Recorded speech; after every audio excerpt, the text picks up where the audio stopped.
They conspired to kill her on a mountain that didn't exist on any official map. 4 of her own teammates, rifles already trained on her back, waiting for the perfect moment when she'd be far enough from witnesses, but close enough to make it look like enemy fire. What they didn't understand was simple. You can't betray someone who spent 20 years learning to trust nobody but herself. And you definitely can't kill someone who stopped fearing death the first time she earned her trident. Before we show you how she turned their trap into their nightmare, make sure you hit that subscribe button and drop a comment telling us where you're watching from.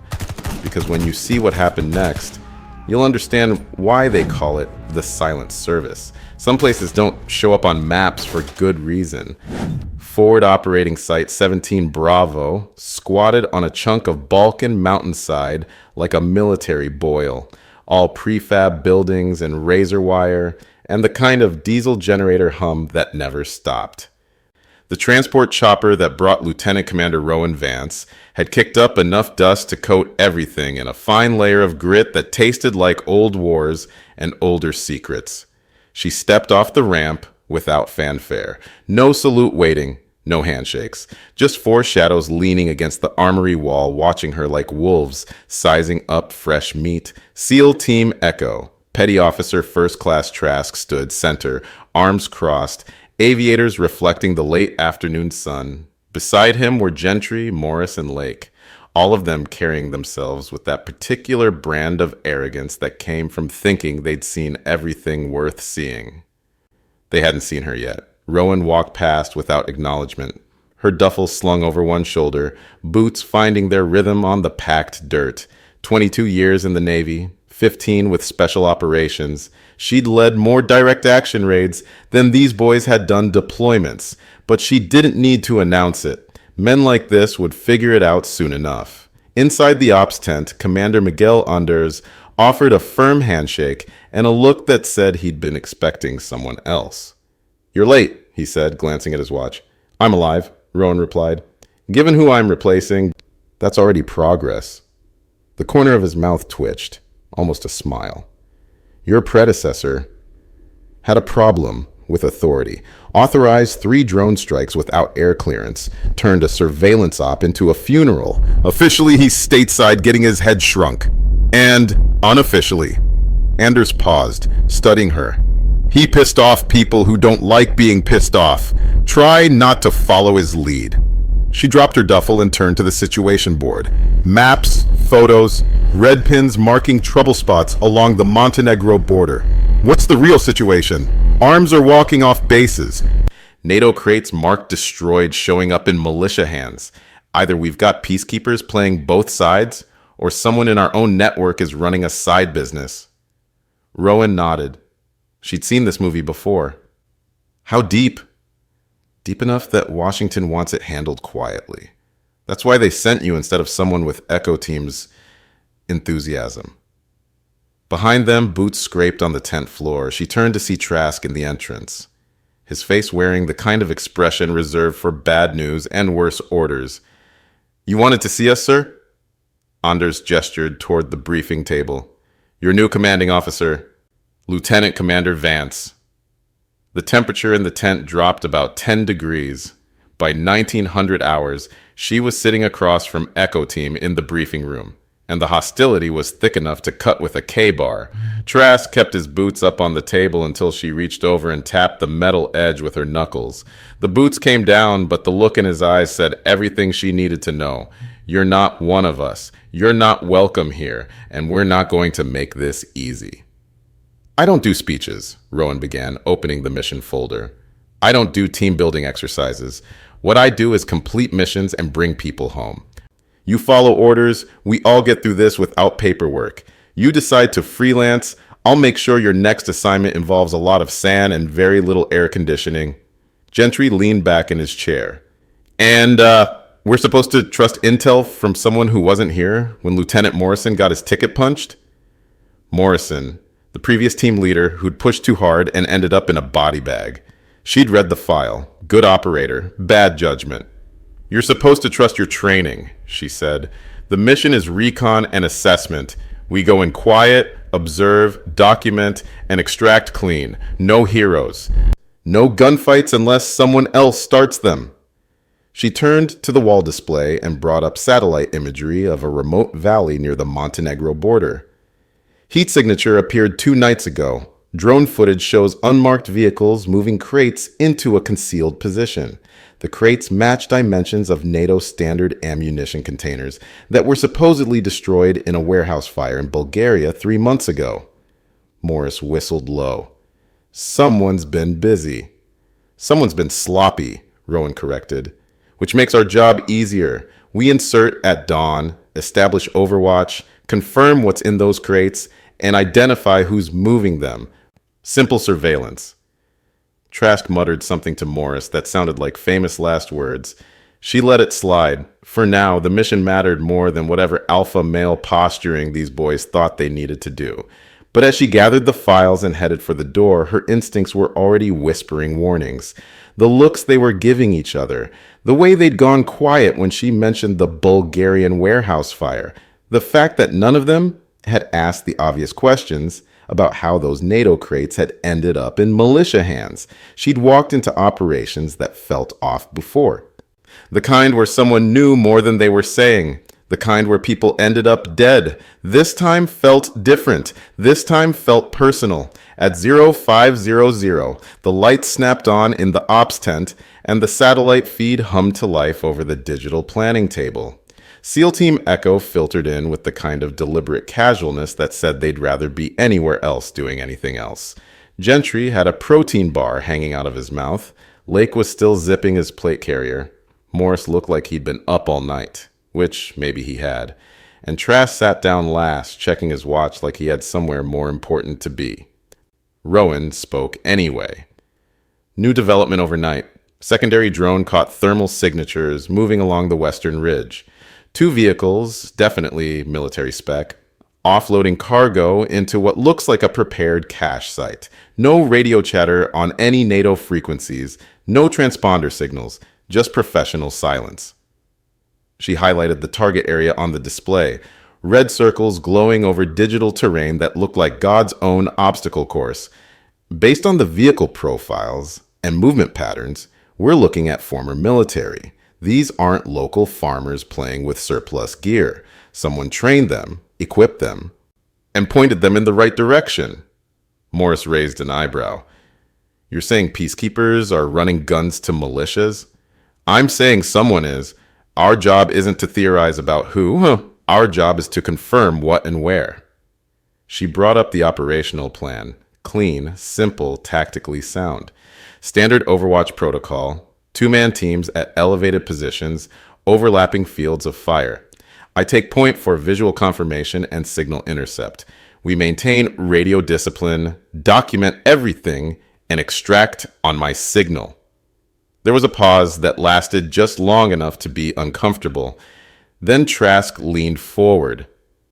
You're going in alone? Standard procedure when contact probability is low but political sensitivity is high.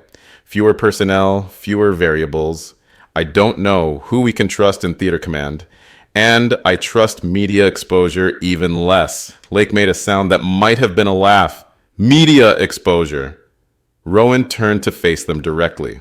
Let's be clear about something. This isn't a volunteer operation. You have problems with my methods. You can file a complaint with Commander Anders. Until then, we execute the mission as planned. Everyone goes home. Everyone gets paid. If that's too complicated for anyone, speak now. Nobody spoke. But she didn't miss the look that passed between Gentry and Trask. The kind of look that said they'd already had conversations she wasn't part of. The kind of look that carried planning behind it.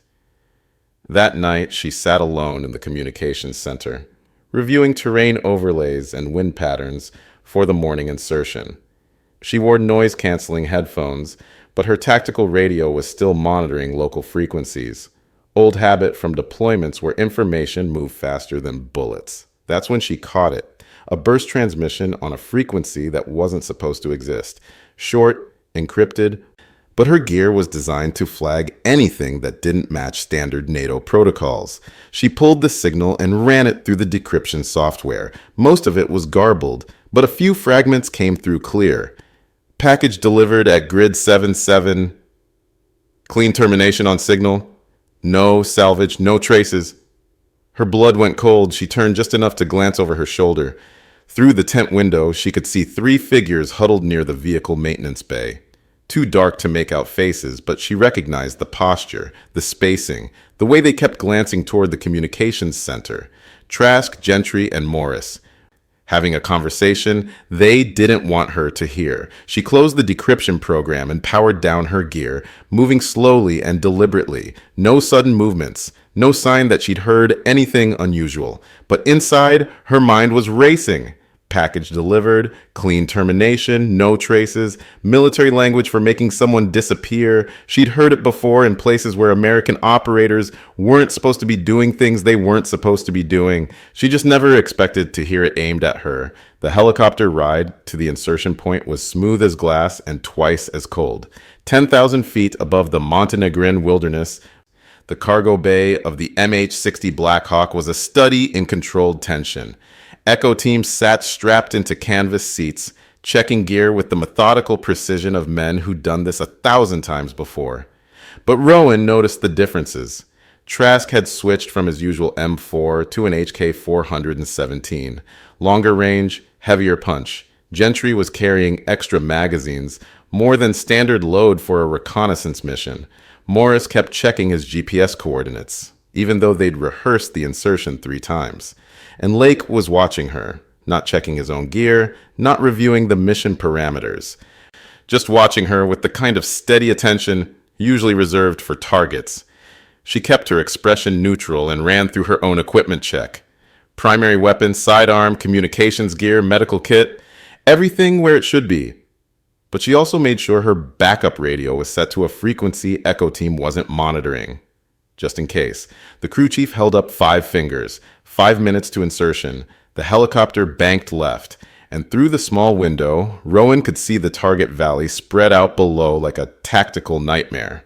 Steep ridgelines, dense tree cover, and exactly one way in or out. Perfect terrain for an ambush. Perfect terrain for making someone disappear. 3 minutes. She caught Trask's eye and tapped her throat mic. Comms check. Echo 1, good. Echo 2, good. Echo 3, good. Echo 4, good. All clear. All ready. 1 minute. The crew chief gave the signal, and the helicopter flared into a hover 20 feet above a small clearing surrounded by pine trees. Rowan was first out the door, fast roping down into darkness that smelled like pine needles and old snow. Her boots hit the ground, and she immediately moved to establish a security perimeter while the others descended, one by one. Echo Team materialized out of the rotor wash and falling shadows. But something was wrong. They weren't moving into formation. They were moving into position. Around her, she keyed her radio. Echo Actual, moving to phase line Alpha. Copy, Echo Actual. But as she started toward the ridgeline, she realized something that made her stomach twist into knots. Nobody was watching for threats. They were all watching her. The climb to the observation point took 40 minutes, and every step felt like walking deeper into a trap. The terrain was everything the satellite imagery had promised. Steep, rocky, covered with enough pine trees to hide an army, or to hide what was left of someone after an army got through with them. Rowan took point, as planned, but she was acutely aware of Echo Team spread out behind her in a formation that wasn't quite right. Too much spacing for mutual support. Too little communication for coordinated movement, and everyone was too quiet. Professional soldiers learned to move through a hostile terrain with minimal noise, but this was something else.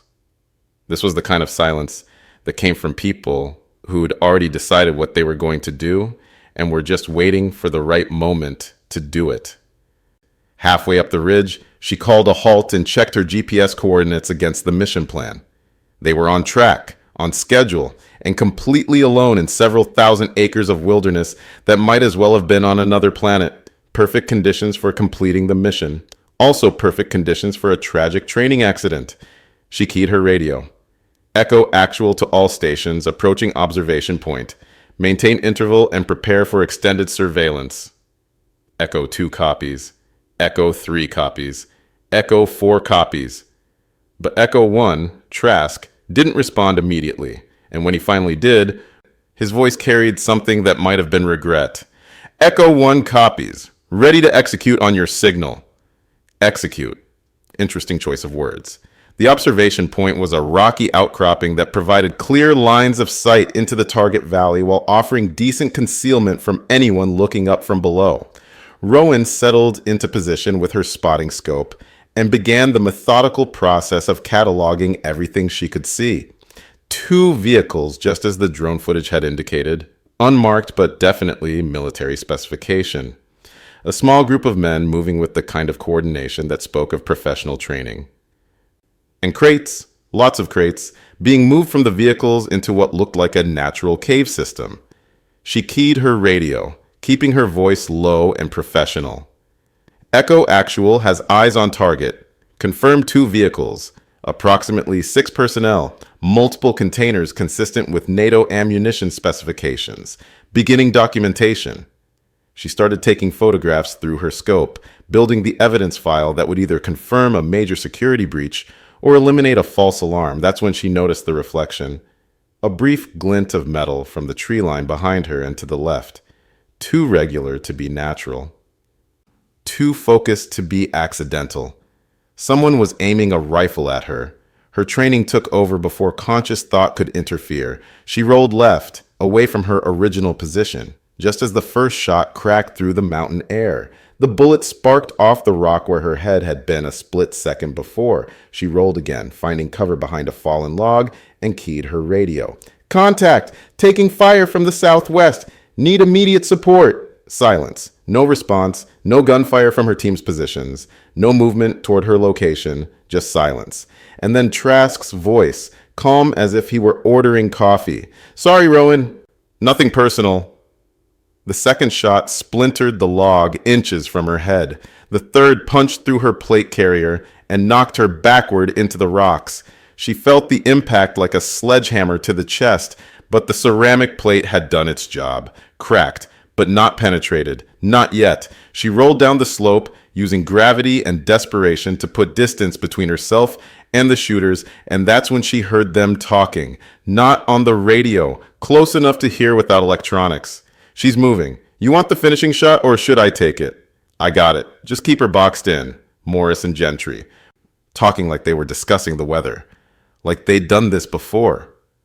The fourth shot was the one that found meat. It caught her in the left shoulder, spinning her sideways and sending her tumbling down a steep embankment into a creek bed that ran with snowmelt and autumn rain. She hit hard, rolled, and came to rest against a pile of deadfall that had been collecting in the bend of the stream for probably 20 years.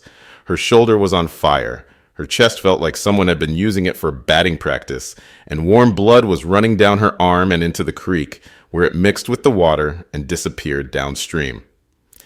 She forced herself to stay still and listen. Boots on gravel, getting closer, voices casual and relaxed. 3 hits center mass. She's done. You want to check? Waste of time. Nobody survives that kind of fall with those injuries. Current will take the body downstream. By spring, there won't be enough left to identify. A pause. What do we tell Anders? She broke formation, moved forward against orders, took contact from the militia, and went down fighting. We tried to recover the body but got pinned down. By the time we could move, she was gone. Another voice, Lake, she thought, chimed in. Heroic, tragic, clean. Laughter. She never saw it coming. Bulldog is going to be pleased. This contract was worth more than 5 years of Navy pay. Bulldog. She knew that name from intelligence briefings. Private military contractor with suspected ties to arms trafficking and worse. The kind of organization that paid people to make problems disappear. The kind that would pay very well to eliminate a Navy SEAL who might uncover their operations. The voices faded as Echo Team moved away, probably to establish their cover story and prepare for extraction. She waited until she couldn't hear them anymore. Then she waited another 10 minutes. Then she dragged herself out of the creek. The water had been cold enough to slow the bleeding and shock her system into a kind of focused clarity that came from knowing you were going to die Unless you did something about it right now, her left arm hung useless. Her shoulder felt like someone had poured molten metal into the joint. But her legs worked, her right arm functioned, and most importantly, her brain was still processing information. She was alone in hostile territory, with multiple gunshot wounds and no backup coming. But she'd been in worse situations. Not many, but a few, and she was still here. She used her good arm to strip the medical kit from her vest and work on the shoulder wound first. Field dressing, pressure bandage, improvised sling from paracord, and a broken branch. It wasn't pretty, but it would keep her from bleeding out in the next hour. The chest wound was more complicated. The plate had stopped the bullet, but the impact had cracked at least 2 ribs and probably torn something important inside. Every breath was an exercise in pain management. But breathing hurt meant she was still breathing. She'd take it. Her radio was damaged but not destroyed. The primary antenna had been sheared off in the fall. But she managed to rig a replacement using wire from her medical kit and a piece of metal from her broken equipment. She tuned to a frequency Echo Team wouldn't be monitoring and sent a coded burst transmission, 3 long, 2 short, her personal distress signal. Then she listened. Static, wind in the trees, the distant sound of vehicles, probably Echo Team extracting to their pickup point. And then, faint but unmistakable, a response. 4 short, 1 long. Message received. Help was coming. She just had to stay alive long enough for it to arrive. She found an old hunter's blind about half a mile upstream from where she had landed. Just a few pieces of plywood and some rusted metal roofing, but it offered concealment and a clear view of anyone approaching from downhill. More importantly, it was uphill from the extraction point Echo Team would be using, which meant she could watch them leave. And maybe, if she was very lucky and very careful, she could make sure they didn't get the chance to perfect their story. She settled in to wait, her improvised rifle, a hunting weapon she'd found cached in the blind, across her lap and her finger on the trigger, because Echo Team had made one critical mistake. They'd left her alive, and in her experience, that was the kind of mistake that people rarely got the chance to make twice. The sound of rotor blades echoed off the valley walls just after sunset. A single helicopter, military configuration, approaching from the south, right on schedule for Echo Team's planned extraction. Through her scope, Rowan watched them emerge from the tree line and move toward the landing zone with the relaxed confidence of men who'd just completed a successful mission. They were already in character, playing the part of soldiers who'd lost their commanding officer to enemy action. Trask was even carrying her helmet. A nice touch. Physical evidence to support their story. She keyed her backup radio and spoke in a whisper that barely carried over the sound of the approaching helicopter. Baseplate, this is Viper 7. Authenticate Bravo Charlie 97. Pause. Then, Viper 7, this is baseplate. Authentication confirmed. Sitrep, Echo Team is compromised. They attempted to terminate me under cover of mission activity. I'm wounded but mobile. They're about to extract with fabricated casualty report. Another pause, longer this time. Copy, Viper 7. Can you confirm?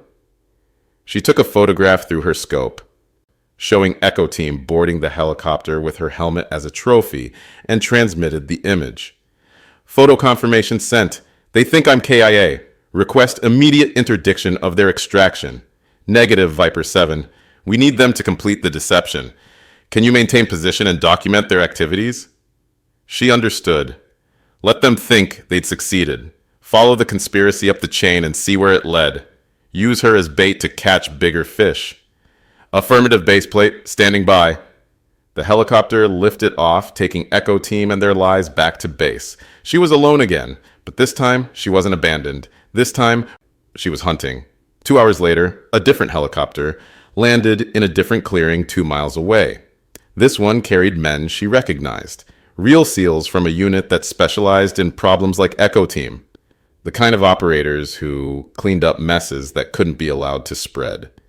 She met them at the landing zone, walking under her own power despite the improvised sling and the fact that every step felt like someone was driving nails through her ribs. The team leader looked her up and down and shook his head. You look like hell, Commander. I feel worse, but I'm alive. and I've got everything we need to burn their entire network down. She handed him a data card containing the photographs, audio recordings, and GPS coordinates she collected. Echo Team is working for a private military contractor called Bulldog Security. They're being paid to eliminate anyone who gets too close to their arms trafficking operation. I was just the latest target. The team leader studied the data for a moment, then nodded. How do you want to play this? Rowan looked back toward the base where Echo Team was probably celebrating their successful mission and planning their next payday. Let them think they won, she said. Right up until the moment we take them down. Because she'd learned something important during her years in special operations. The best revenge wasn't getting even. It was getting everything. And she was just getting started. By the time Echo Team realized their mistake, it was already too late. They found out the next morning, when military police surrounded their barracks at 0500 and placed them under arrest for attempted murder, conspiracy, and treason. They found out when Rowan Vance walked into the detention facility where they were being held, still wearing her sling, but very much alive. They found out when she played the recordings of their conversations, showed the photographs of their coordination with Bulldog Security, presented the evidence that would send them to military prison for the rest of their lives. Trask looked at her through the reinforced glass of the interview room and asked the only question that mattered. How? She didn't answer immediately, just sat there studying the man who tried to kill her, thinking about all the ways this could have ended differently. Finally, she spoke. You made the same mistake everyone makes when they try to kill a SEAL. What's that? You assumed I'd stay dead. She stood up and walked toward the door. Enjoy prison, petty officer. You're going to be there for a very long time. 3 months later, Lieutenant Commander Rowan Vance stood on the deck of the USS Hampton, watching the sunrise paint the Mediterranean gold and red. Her shoulder had healed mostly. Her ribs still ached when the weather changed. And she still woke up sometimes in the middle of the night listening for the sound of boots on gravel and voices planning her death. But she was alive. And Echo Team was gone. And Bulldog Security had been disbanded after a joint investigation by multiple intelligence agencies uncovered a network of corruption that reached into the highest levels of military contracting. Commander Anders found her at the rail holding 2 cups of coffee. Penny for your thoughts, he said, handing her one of the cups. Just thinking about trust, she replied. How easy it is to break, how hard it is to rebuild. You thinking about getting out? Taking that desk job in Washington? She sipped her coffee and watched a pod of dolphins racing the ship through the early morning swells. No, she said finally. There's still work to do. What kind of work? She turned to look at him and he saw something in her eyes that hadn't been there before, something harder, something that had been forged in betrayal and tempered by survival, the kind that makes sure what happened to me doesn't happen to anyone else. Anders nodded. He'd seen that look before, in operators who'd been pushed beyond their breaking point and discovered they were stronger than they'd ever imagined. I can arrange that, he said. Good. She finished her coffee and headed below deck, where a new mission waited and a new team was preparing to trust her with their lives. Because she'd learned something important in that valley where Echo Team had tried to kill her. Betrayal could break you, or it could make you into something that couldn't be broken again. She knew which one she was. And God help anyone who tried to test her again. Could you lead a mission knowing your own team wanted you dead? Would you trust again after betrayal from the people closest to you? Drop your thoughts in the comments. I read every single one. And if this story reminded you that some people are forged stronger in the fires of betrayal, smash that like button and subscribe for more stories of courage under fire. Share this with someone who needs to remember that surviving isn't just about staying alive. It's about staying true to who you are when everything else falls apart. Your next mission is already queued up and waiting. Same time tomorrow, right here. I'll see you there.